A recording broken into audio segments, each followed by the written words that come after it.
Good morning, good afternoon, and good night. Welcome back to another Cities Skylines episode. My name is Sports Monkey. For today, I would like to go over the top 5 problems for wanting Cities Skylines 2. So many people here are going to be like, well, we want Cities Skylines 2. I'm going to give you my top 5 reasons why we should not want Cities Skylines 2. Let's get started. So my number one reason is that we are gonna get a very vanilla game when Cities Skylines 2 first comes out. Now, a lot of the backlash about Cities Skylines VR is that it's too vanilla and people don't like graphics. Well, when we get Cities Skylines 2, I could see the same exact complaints because we use a lot of mods and different assets to make the game look nice. So number one, we will get a very vanilla game and people will not be happy about it. So guys, number 2 is we will not have mods or assets. And like I mentioned, it will be a very vanilla game, and without any mods or assets, where would Cities Skylines be? Like if you look at my mods list right now, I have maybe 50 different mods running right now to help with creating a better game, by helping my graphics, by helping 81 tiles. It basically, there is a mod for literally everything.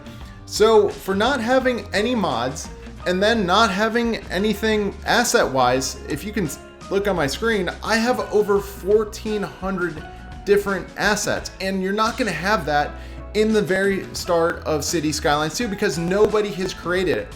A lot of Cities Skylines depends on the Cities Skylines Steam Workshop and people actually spending time to create these new assets and mods. And again, if we have a brand new game, nobody's really going to be able to use them because they don't exist.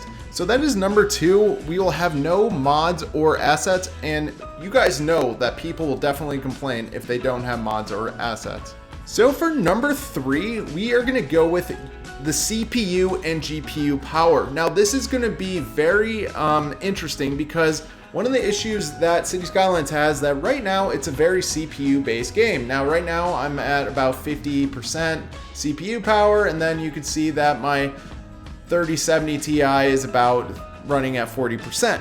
But the problem is if you create a brand new game, a lot of people do not have a 3070 Ti to actually play this game. A lot of people do not have PCs that have a RX 5600 GPU, or CPU, I should say. So the problem at hand is that a lot of gamers do not have the technology to be able to play this game. And right now, like, not many people can max out settings. I'm playing in 4K right now, and not many people can do that. My last GPU was an RX 580 and it barely produced 1080p. So imagine a brand new game that was optimized for a better gaming experience. So if you play this game in 4K, like, you might be in trouble, honestly, if they created Cities Skylines 2.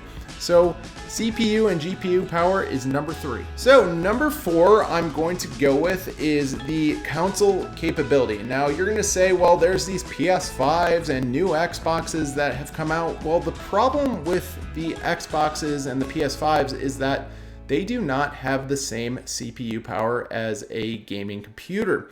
So the main issue is, all right, so we're gonna have Cities Skylines 2 on the consoles. Well, we're still not gonna have, your TMP traffic manager. You're still not gonna have your graphics modifications. You're not gonna have your assets because guess what?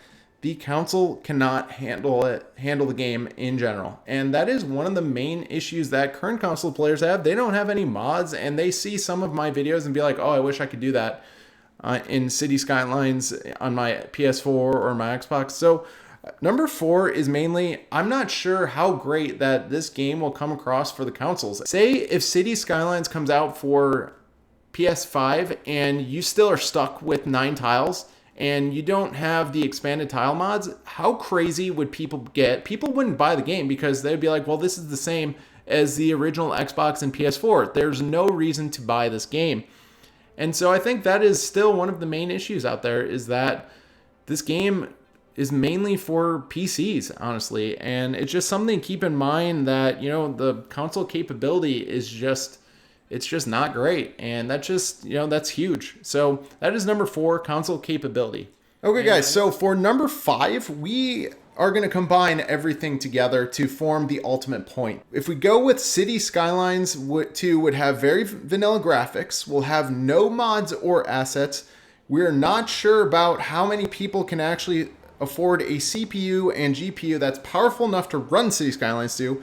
Then the other major problem is the console capability of, kind of just creating the game for the consoles and maybe not having assets or mods. All of this combined creates one thing: lack of people that could buy the City Skylines game. And so again, Paradox Interactive is not dumb.